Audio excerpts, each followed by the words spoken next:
चलिए अब बात करते हैं complex yet most cheapest Japan visa की। So basically obtaining Japan visa is not easy for everyone. हाँ, जो अच्छी सैलरी पे एम्प्लॉय है या जिनके सारे document sorted and bank balance काफी अच्छा है, उनके लिए Japan visa is very easy. So here is the list of all the documents and formalities which are required for Japan visa. So number 1, obviously your passport with at least 6 months of validity and 2 blank pages. If नहीं है तो जल्दी से apply कर दीजिए।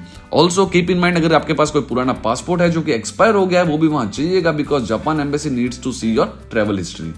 Number 2, 2 xerox copies of your passport. आपको passport के front and back की 2 कॉपीज साथ में चाहिएगी। मेक श्योर पासपोर्ट का फ्रंट एंड बैक एक ही पेपर पर एडजस्ट करके कॉपी निकलवा ले। नंबर 3, आपको चाहिएगी 2 inch by 2 inch passport size photograph with white background. Number 4, आपको चाहिएगा रिटर्न फ्लाइट टिकट। मैं रिकमेंड करूंगा आप डमी टिकट्स बनवा ले, इनकेस आपका वीजा नहीं लगता है तो फ्लाइट्स का पैसा बच जाएगा and also VFS accepts dummy ticket. इसके अलावा आपको चाहिएगा अकोमोडेशन प्रूफ, उसको भी आप booking.com से या दूसरी कोई वेबसाइट से होटल बुक करवा ले जहां प्री पेमेंट ना देना पड़े। वो होटल बुक करवा ले जिसका पैसा आप वहां जाकर देंगे। नंबर 6, वीजा एप्लीकेशन फॉर्म जो आपको फिल करके देना पड़ेगा। वीजा एप्लीकेशन फॉर्म की लिंक मैं डिस्क्रिप्शन में दे दूंगा, वहां से वो लिंक ओपन कर लेना, अपनी डिटेल्स यहाँ डालना स्टार्ट कर ले। फर्स्ट आप अपना सरनेम डाल दीजिए। इफ आपके पासपोर्ट में सरनेम मेंशन नहीं है तो आप ये जगह खाली छोड़ दे। यहाँ डाल दीजिए आपका name and if middle name हो तो वो भी यहाँ पर डाल दीजिए। देन डाल दीजिए डेट ऑफ बर्थ इसी फॉर्मेट में। देन प्लेस ऑफ बर्थ, उसके बाद सेक्स मेल या female, marital status married unmarried जो भी आपका स्टेटस है वो, nationality Indian, ID number issue to you by your government में डाल दीजिए your Aadhaar card number. Then आपको जो पासपोर्ट टाइप है उस पर टिक कर लीजिए। Then your passport number, then place of issue, date of issue.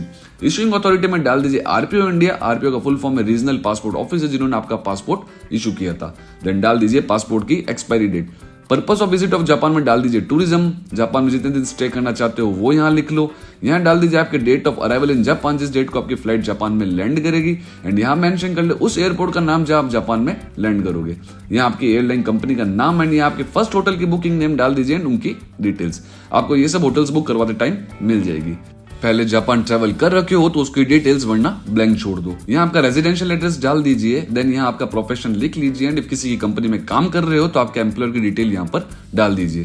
Then आपके स्पाउस का प्रोफेशन क्या है वो बता दीजिए। इफ जापान में किसी को जानते हो तो उनकी डिटेल्स, वरना ये सब ब्लैंक छोड़ दो। इसके बाद सब पर नो क्लिक कर लीजिए। देन आज की डेट डाल के प्रिंट निकलवा ले। प्रिंट निकालने के बाद आप यहाँ चिपका ले आपकी passport size photo and form के सबसे नीचे ब्लू पेन से साइन कर ले। तो ये था वीजा एप्लीकेशन फॉर्म। इसके अलावा आपको चाहिएगा last 6 month of bank statement and keep in mind that statement should be stamped and signed by your bank, तभी वो वहां वैलिड रहेगा। अब सवाल यह है कि कितना बैलेंस होना चाहिए और बैंक अकाउंट। तो बेसिकली मैंने 1 लाख रुपीस बैंक बैलेंस वालों के भी जापान वीजा लगते हुए देखे हैं एंड 5 लाख वालों के वीजा रिजेक्ट होते हुए भी वहां पर देखे हैं। It just depend on that how your documents are convincing Japan embassy. Still आप मिनिमम लास्ट 6 मंथ में आपका बैलेंस 2 लाख से ऊपर रखें और ऐसा नहीं है कि आपने एक बार डाल के छोड़ दिया। That should be your running account. आपके उस अकाउंट में पैसे आ भी रहे हैं, ऑल्सो आप इसी अकाउंट से स्पेंड भी कर रहे हैं। एंड इफ आपका ट्रांजैक्शन एंड अच्छा बैलेंस करंट अकाउंट में है तो आप वो भी वहां पर शो कर सकते हैं। And along with the statement kindly submit some kind of proof that वो अकाउंट आप ही का है and your name should be written over there.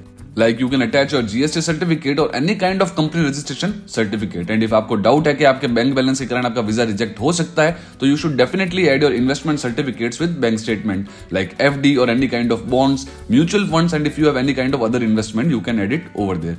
Japan Embassy just need to clarify that you are financially stable and if you can survive in one of the richest country of Asia.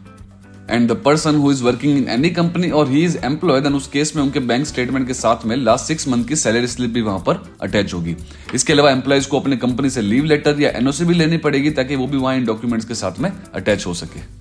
Then आपको चाहिएगा last 2 years का ITR, but I will recommend आप last 3 years का ITR attach करें for better impression. Also travel insurance भी आप purchase कर ले, काफी सस्ता भी आता है एंड काफी रिकमेंडेबल भी। आप वो ट्रैवल इंश्योरेंस भी साथ में अटैच करें ताकि embassy can feel you are very serious about your trip.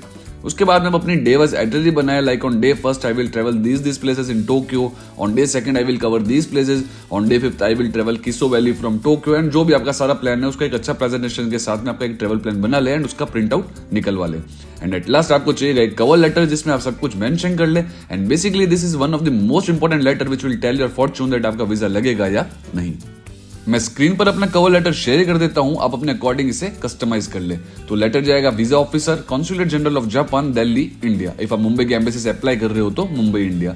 Subject में डाल दीजिए application for short stay, tourist visa, then अपनी डिटेल्स डाल दे, माई सेल्फ जो भी आपका नाम, होल्डिंग इंडियन पासपोर्ट नंबर या आपका पासपोर्ट नंबर एंड आपके पासपोर्ट की एक्सपायरी डेट। देन बताइए आप जापान किस पर्पस से जा रहे हैं, लाइक टूरिज्म पर्पस और एनी काइंड ऑफ पर्पस। उसके बाद अपने प्रोफेशन के बारे में डाल दीजिए that you are proprietor of any firm और आपका इस तरह का बिजनेस है and due to tight schedule and workload मैं ज्यादा इंटरनेशनल ट्रैवल नहीं कर पाता, बट स्टिल मैंने लास्ट 5 ईयर्स में Thailand, Singapore, Malaysia and Hong Kong travel किया है और मैंने मेरे फ्रेंड से जो जापान ट्रैवल करके आ रखा है उसे जापान के बारे में काफी सुनना है, तब से travelling Japan was in my priority list. इसके बाद जो भी आपने डॉक्यूमेंट्स अटैच किए हैं वो सब यहाँ पर लिख दीजिए। उसके बाद लिख लीजिए आपके ट्रैवलिंग डेट्स एंड ये सब लिख दीजिए कि आप अपने ट्रिप का एक्सपेंस खुद उठाएंगे एंड सारी ट्रिप की प्लानिंग आपने खुद से ही करी। देन आपका name and number, that's it. तो ये था आपका कवर लेटर और ये जो सारे मैंने आपको डॉक्यूमेंट्स बताए आप उनका एक बंच बना ले एंड अपने पास में रख ले।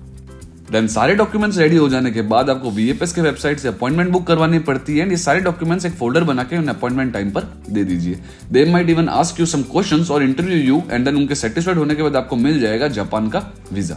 जापान वीजा की फीस 500 रुपीज होती है जो कि रिफंडेबल होती है एंड इसके अलावा वीएफएस की सर्विसेज होती है 650 रुपीज जो कि नॉन रिफंडेबल होती है।